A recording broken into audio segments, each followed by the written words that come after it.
Et maintenant, les informations sur RTI 1. Bienvenue, bonsoir à tous. Dans l'actualité, le dîner de travail des chefs d'État ivoiriens et français au palais de l'Élysée à Paris. Le président Alassane Ouattara et son homologue Emmanuel Macron ont abordé des questions régionales et internationales, notamment la situation politique au Mali et en Guinée. Le PDG du groupe Orange a été reçu par le Premier ministre Patrick Hachi. Ils ont parlé de la mise en place de dispositifs gratuits pour le soutien et la création de projets locaux grâce au numérique, relativement au plan stratégique du groupe dédié à l'accompagnement numérique et à l'innovation.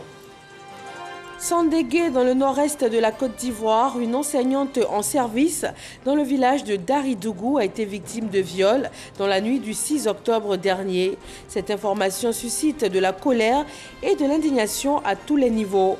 Les enseignants du département réclament justice. Et puis le sommet de la francophonie prévu pour le mois prochain en Tunisie est reporté. La rencontre internationale va finalement se tenir en 2022 pour permettre aux pays hôtes de mieux se préparer. Merci de nous rejoindre ce soir encore sur RTI 1. Le palais de l'Élysée à Paris a été hier mardi le cadre d'une rencontre ivoiro-française. Le dîner de travail des chefs d'État ivoiriens Alassane Ouattara et français Emmanuel Macron a tout d'abord porté sur les relations de coopération entre les deux pays. Ensuite, sur des questions régionales et internationales. En premier plan, la situation politique au Mali et en Guinée. Le Premier ministre Patrick Hachi a reçu le premier responsable du groupe Orange, une rencontre suscitée par la mise en marche du plan stratégique du groupe dédié à l'accompagnement numérique et à l'innovation. Il s'agit de mettre en place des dispositifs gratuits pour le soutien et la création de projets locaux grâce notamment au numérique. Alexis Ouedraogo. Faire du numérique une opportunité pour tous. C'est l'engagement du groupe Orange sur l'axe 2025. Ce mercredi, à la primature, Stéphane Richard était reçu en audience par le chef du gouvernement. Le groupe place l'égalité numérique au cœur de son plan stratégique et compte déployer d'ici 2025 un Orange Digital Center dans chacun des pays où il opère. Nous, on veut vraiment être un partenaire stratégique dans le long terme. Je pense que la clé du développement de ce pays, c'est le numérique aussi, c'est la digitalisation de la société. On voudrait prendre toute notre part, pas seulement en construisant des réseaux, mais aussi en investissant dans l'innovation, dans les jeunes entreprises, dans la formation des jeunes. Ces centres d'accompagnement et de développement des compétences numériques réunissent dans un même endroit plusieurs programmes stratégiques allant de la formation au codage à la création d'entreprises et autres fonds d'investissement finançant les start-up innovantes. Le Premier ministre Patrick Hachi a pris part hier à la cérémonie d'inauguration de ce nouveau centre digital sur une superficie de 1200 mètres carrés. Le centre réunit en un même lieu 4 programmes stratégiques. Alexis Ouedraogo nous donne le détail. Former plus de 2000 jeunes d'ici 2022 et créer plusieurs centaines d'emplois dans le secteur du digital. C'est l'ambition de l'Orange Digital Center qui a été inauguré mardi par le Premier ministre. Le dispositif que vous avez ici est un dispositif qui permet à n'importe quel jeune Ivoirien, quel que soit son niveau de qualification, diplômé ou pas diplômé, de pouvoir apprendre gratuitement à coder, de pouvoir expérimenter, de pouvoir être incubé, d'être accéléré s'il crée sa start-up et aussi éventuellement d'être financé par un fonds que Orange a créé qui est dédié à l'investissement, à l'accompagnement des startups. Ouvert à tous, ce centre digital devra participer au développement du capital humain de qualité dans l'économie numérique nationale. Nous devrons former de plus en plus de jeunes dans le domaine du digital. Nous allons aussi devoir les former aussi bien au digital qu'à l'entrepreneuriat. Mais surtout, nous devons faire en sorte qu'ils puissent monétiser les idées. C'est bien de former, c'est bien d'innover, c'est bien d'avoir des idées, mais si on n'arrive pas à les monétiser, ça ne sert pas forcément à grand-chose. Pour le chef du gouvernement, c'est là la volonté précise du chef de l'État, tourner notre économie vers le digital, outiller la jeunesse. Cet espace de modernité et de technologie incarne 3 priorités chères à la vision 2030 portée par son Excellence, Monsieur le Président de la République Alassane Ouattara.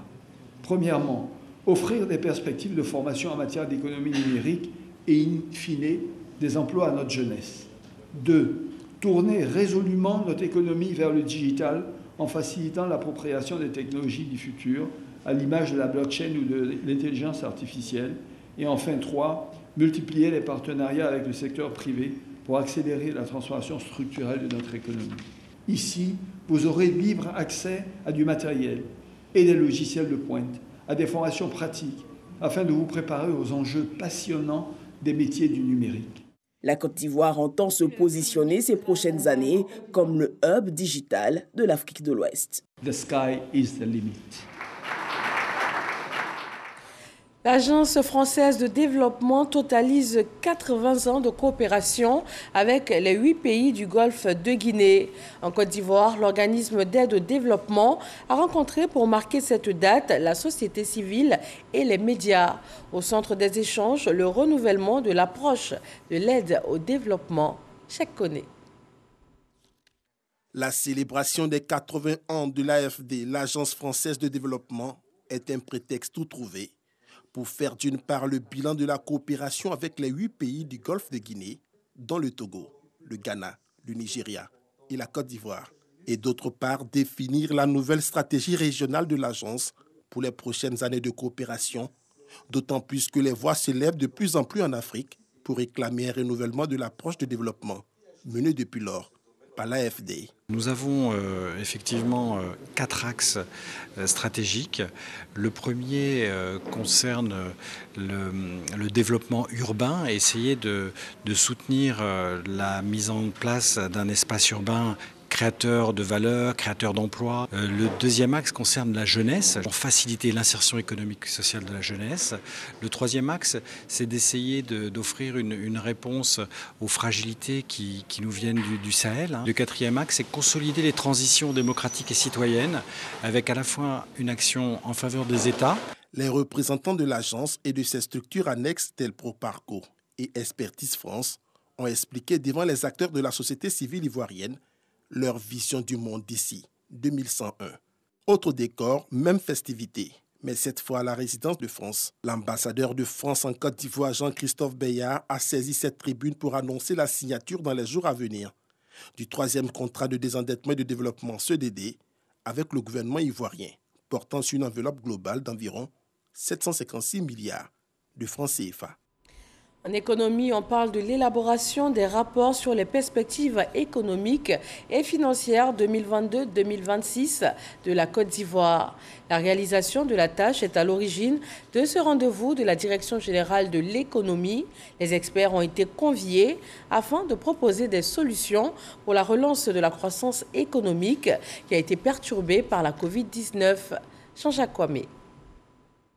Avec un taux de croissance attendu de 7,2%, la Côte d'Ivoire a affiché un taux de 2% en 2020 et attend en 2021 une croissance estimée à 6,5% selon les prévisions de l'UEMOA.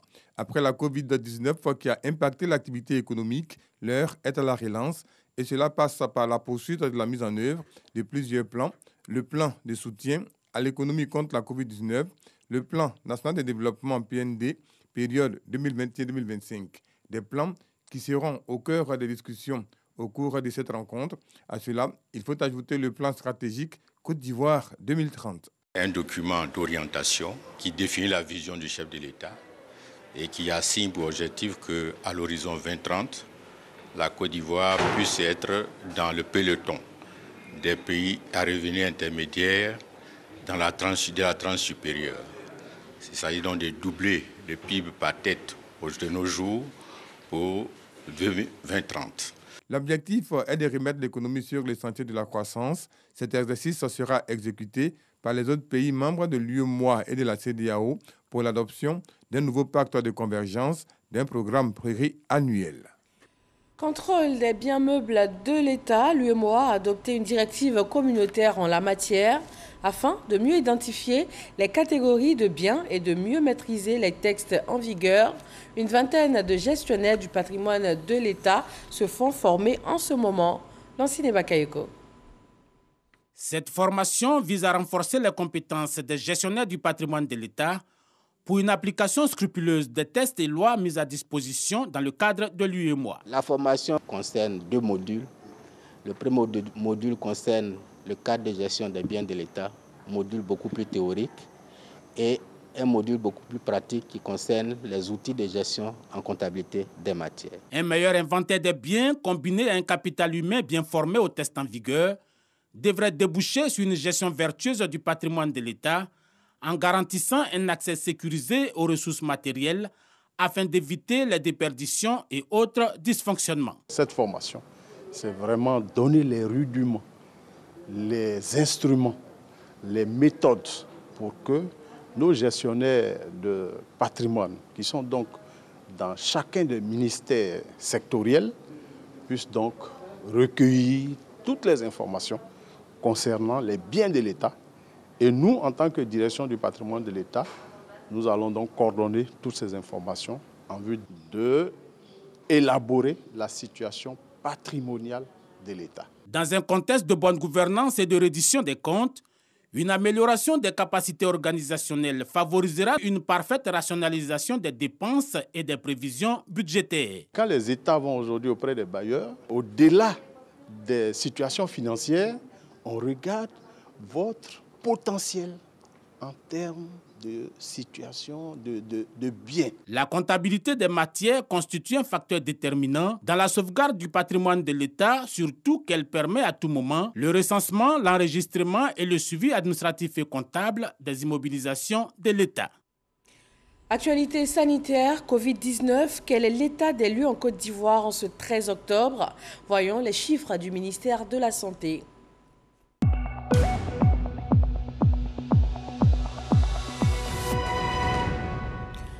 24 nouveaux cas de Covid-19 ont été détectés pour ce jour, 66 guéris et 0 décès. 2 696 903 doses de vaccins anti-Covid ont été administrées. La vaccination reste gratuite et volontaire. La formation sanitaire urbaine de Blocos dans la commune de Cocody ouvre 2 nouveaux blocs opératoires et un pavillon d'hospitalisation. Des infrastructures qui viennent en appui aux dispositifs déjà existants afin d'améliorer la qualité des soins dans cet établissement de santé. Eugène Atoubé.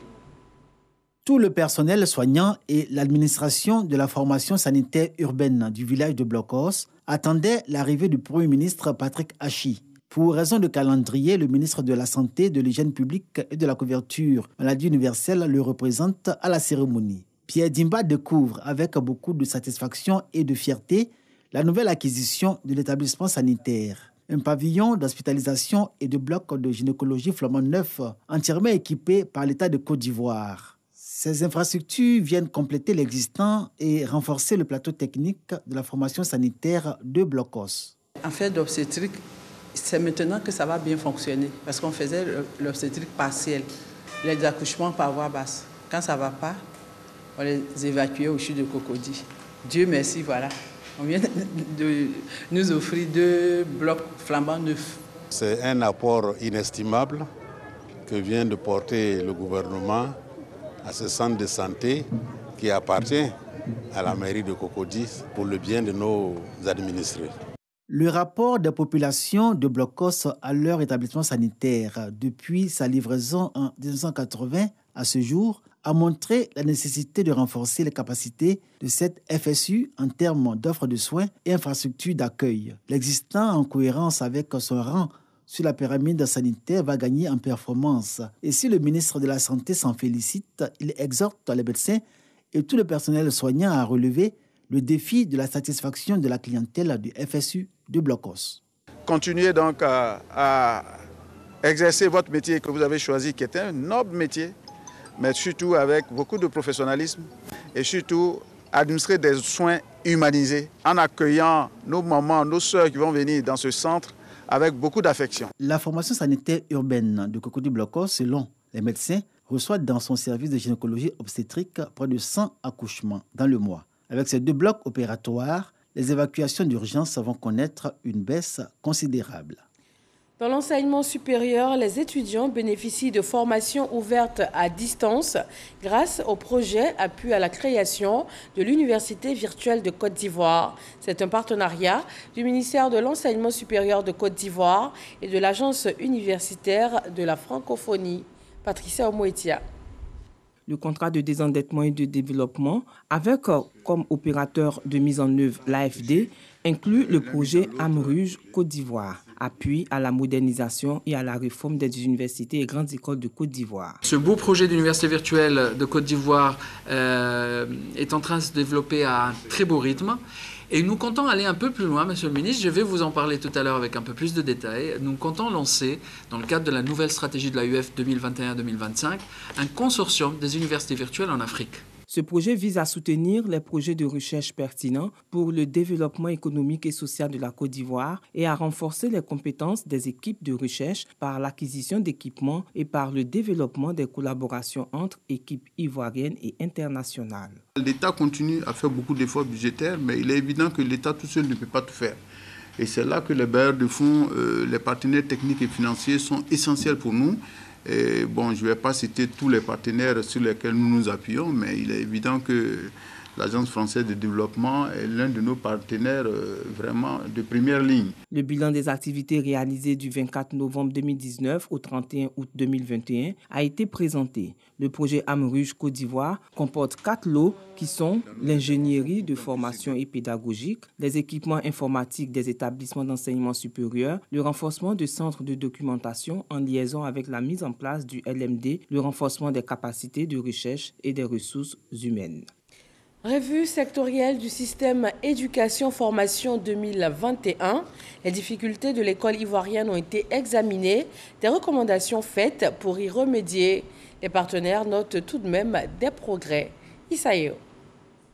Passer au peigne fin, le mot qui mine le système éducatif ivoirien, tant au niveau primaire, secondaire, universitaire que de la formation technique. Cet exercice vient d'être réalisé par des experts du système éducatif pendant 2 jours au plateau sur la base de la revue conjointe annuelle du secteur de l'éducation, formation de l'année 2021. Ces travaux sont bien déroulés, c'est une belle initiative et donc nous voulons que toutes ces belles idées développées soient appliquées. Nous demandons surtout à l'État de Côte d'Ivoire de mettre beaucoup plus l'accent sur l'éducation. Partenaires et responsables de l'éducation nationale sont décidés à faire de l'école en Côte d'Ivoire un secteur de qualité et pourvoyeur d'emplois. Au-delà des recommandations, nous avons beaucoup de recommandations pertinentes qui sont venues notamment de l'évaluation indépendante.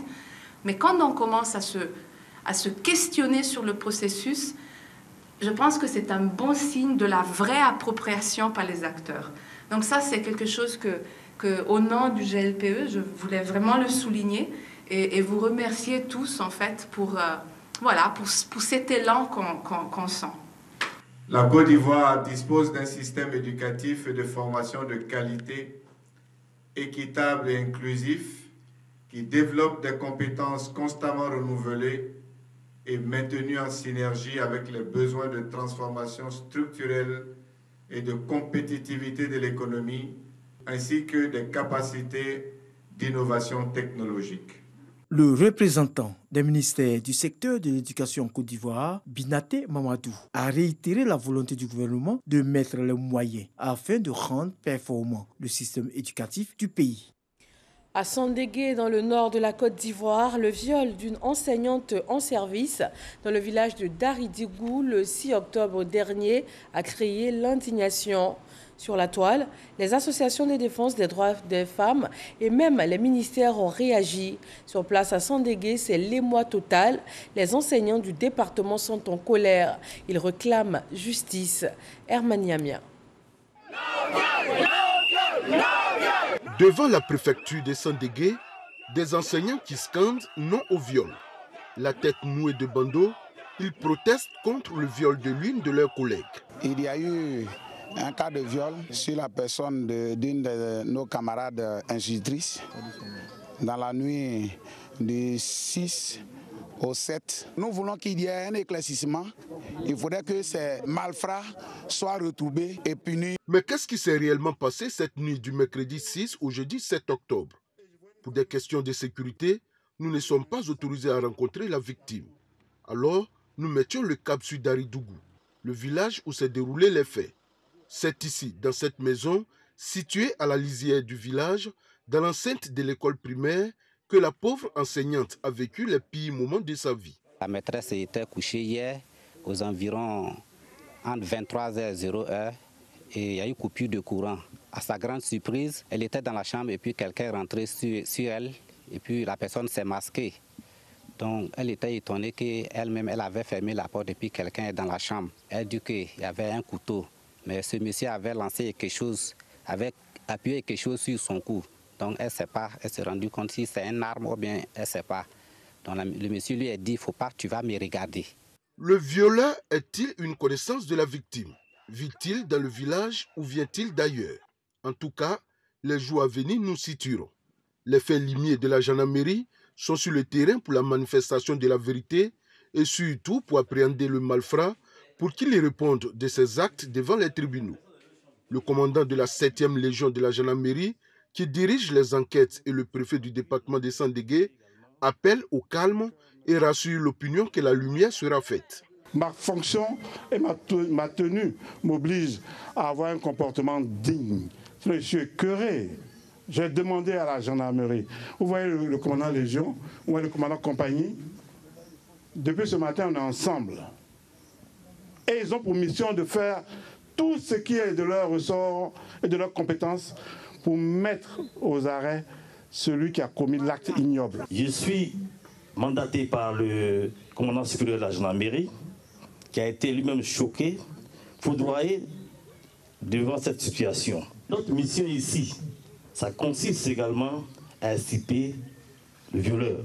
Nous allons le faire. Quant à la victime, dès les premières heures, sur instruction de la ministre de l'Éducation nationale et de l'alphabétisation, elle a été prise en charge à l'hôpital général de Sandégué. Selon les enseignants, ce n'est pas la première fois qu'une institutrice en service dans le département de Sandégué est victime de viol. Dans cette localité, disent-ils, plusieurs de leurs collègues ont été déjà victimes de vols, de viols et de cambriolages. Les enquêtes sont donc en cours pour situer toutes les responsabilités. Je vous donne maintenant un communiqué de la ACA.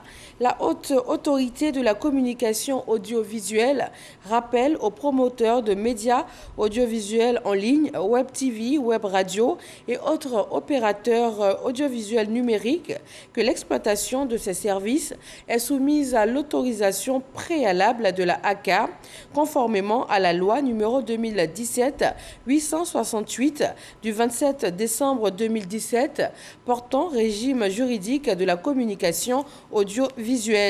C'est une autorisation matérialisée par la signature d'une convention et d'un cahier des charges. En conséquence, la ACA invite les promoteurs des services non encore déclarés à renseigner les formulaires d'inscription disponibles en ligne à l'adresse www.aca.ci ou à prendre attache à sa direction des opérations audiovisuelles en vue de l'accomplissement des formalités administratives d'autorisation et ce, au plus tard le 30 novembre 2021.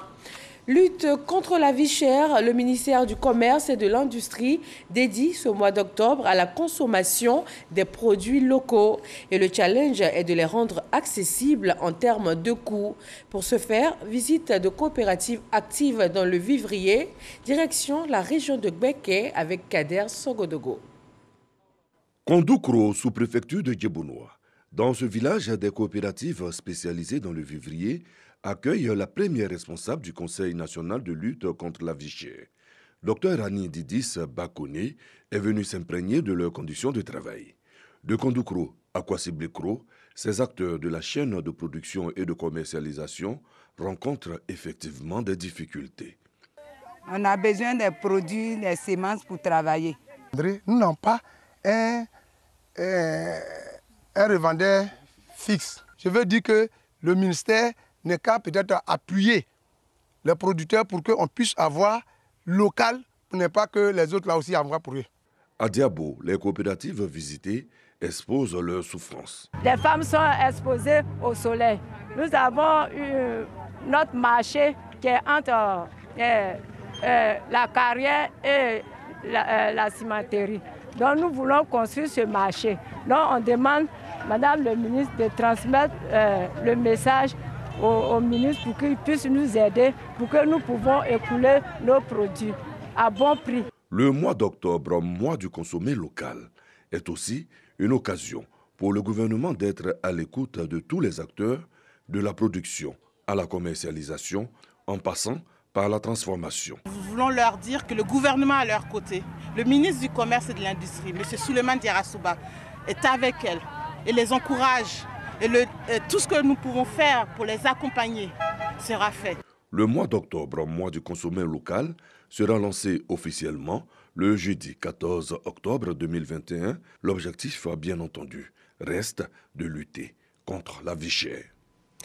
À Benoué, à la frontière ivoiro-libérienne, on célèbre le raccordement au réseau électrique du village de Douba. Les habitants du village voient là de nouvelles perspectives, notamment pour leurs activités économiques. FBoué. Par ce geste, Diomandé Vagondo, ministre de l'Intérieur et de la Sécurité, cadre de la région du Tonkbi, relie la localité de Douba au réseau électrique national. Douba est un village de 1000 âmes situé à 3 km de Benoué, à la frontière ivoiro-libérienne. Les populations, dans toute leur diversité, sous l'impulsion de la mutuelle de développement, célèbrent la lumière. Elles sont ainsi reconnaissantes au président Alassane Ouattara pour l'ensemble de ses actions de développement qui améliorent de jour en jour leurs conditions de vie. Maintenant, là, on a eu le courant, les poteaux partout dans le village, on est en joie pour qu'on va réaliser beaucoup de choses. Les yaourts, de l'eau glacée, on a besoin de ça aussi. Avant l'accession de Dr Alassane Ouattara à la magistrature suprême de Côte d'Ivoire, la commune de Benoué, composée de 22 villages, n'avait que 5 villages électrifiés. Aujourd'hui, il ne reste que 4 villages qui n'ont pas encore de poteaux électriques. La plus grande attente des populations de Benoué a toujours été le bitumage de l'axe tout le Zouaounien. Cela est en train d'être fait. Le parrain de la cérémonie, le ministre Diomandé Vagondo, à son tour, salue la gouvernance du chef de l'État. En quelques années de gouvernance, les résultats sont exceptionnels. Je parle de la gouvernance de son Excellence, Monsieur le Président Alassane Ouattara, qui tient à ce que la Côte d'Ivoire soit un pays développé le plus tôt possible. Il a en outre félicité la mutuelle de développement pour cette initiative et n'a pas manqué d'inviter l'ensemble des fils et filles de Douba à plus d'union, plus de solidarité pour développer davantage leur village. Et bientôt, les jeunes de Douba disposeront d'un foyer offert par la mutuelle avec un appui du parrain. À Lakota, dans la région du Lodjibois, zone sud-ouest du pays, le conseil municipal adopte un budget triennal qui s'élève à 550 millions de nos francs. Ce programme prend en compte une trentaine de projets de développement. Mahama Traoré. Cette troisième session du conseil municipal visait à évaluer l'exécution du budget communal 2021. Les ressources mobilisées ont déjà permis de reprofiler des dizaines de kilomètres de voies d'accès au village de Lakota, de rénover des écoles primaires de Gbaïri et de Zega, de réhabiliter le marché du village de Daïri et d'achever la construction du nouveau grand marché de Lakota, incendié en avril 2020. Réunis autour du maire Sami Meri, les 30 conseillers municipaux ont aussi adopté le programme triennal de développement 2022-2024. Il y a eu 32 actions qui ont été donc énumérées, avec comme pour budget environ 550 millions d'investissement. Nous comptons donc accélérer le développement. Aujourd'hui, par la grâce de Dieu, on a construit donc 2 marchés qui seront inaugurés la semaine prochaine. On donne le meilleur de nous-mêmes pour permettre effectivement que notre ville soit l'une des meilleures villes de la Côte d'Ivoire. Ce développement accéléré permettra entre autres la construction de la maternité du centre de santé de la localité de Godou-Lilier, l'installation de lampes solaires dans les villages de la commune ou encore la pose d'une quinzaine de bacs à ordures dans la ville de Lakota. Les habitants du village de Batera sont sensibilisés au projet d'amélioration de la mise en œuvre de la politique foncière. C'est un village de Oundoussi et 19 départements sont concernés par ce programme national de sécurisation du foncier. Abou Sanogo. Batera, village de la commune de Oundoussi, compte parmi les 56 villages de la région de l'Agné-Bidiassa pour la phase pilote du projet d'amélioration et de mise en œuvre de la politique rurale, PAMOFOR, dont l'objectif est de renforcer la capacité du gouvernement à mettre en œuvre le programme national de sécurisation foncière rurale ainsi que d'enregistrer les droits fonciers coutumiers. Malheureusement, ce projet est encore méconnu de la population. Nous sommes là dans le cadre de la délivrance de certificats fonciers. Il y a deux types de certificats fonciers, individuels, collectifs. Et il y a même eu les commissaires enquêteurs qui ont été ici à Batera. Mais il faut dire que le résultat n'a pas été vraiment bon. Le sous-préfet d'Oundoussi a pour cela sensibilisé les populations sur la nécessité de garantir le succès du projet PAMOFOR. Charles Niaouri, député d'Oundoussi-Bolville, appelle la population à s'approprier le projet PAMOFOR. La question de la terre est un problème difficile pour l'État de Côte d'Ivoire. Parce que nous-mêmes, propriétaires terriens, nous ne faisons pas d'efforts pour circonscrire notre espace. Ce programme est le bienvenu. Pour faciliter l'opération, 4 agents du PAMOFOR ont déposé leurs valises à Batera. Ils seront à la tâche pour délimiter les terres et délivrer les certificats aux ayants droit. Pour le projet PAMOFOR financé par la Banque mondiale, 6 régions ont été retenues. L'Agné-Bidiassa, le Bafing, l'Indénié-Djouablin, l'Amé, le Nzi et le sud de Komoé. Il était annoncé pour le mois de novembre à Djerba en Tunisie. Le 18e sommet de la francophonie va finalement se tenir en 2022. Le Conseil permanent de l'Organisation internationale de la francophonie, les représentants des 88 États membres et associés ont pris cette décision, en grande partie en raison de la situation politique en Tunisie. Les communiqués de l'OIF et du ministère tunisien des Affaires étrangères précisent qu'il s'agit surtout de permettre au pays de pouvoir organiser cette instance importante dans les conditions les plus optimales. Et voilà qui met fin à ce 20h. Merci de nous suivre sur RTI 1 et sur rti.info. Agréable fin de soirée à tous et demain 20h, retrouvez Kolo Koulibaly.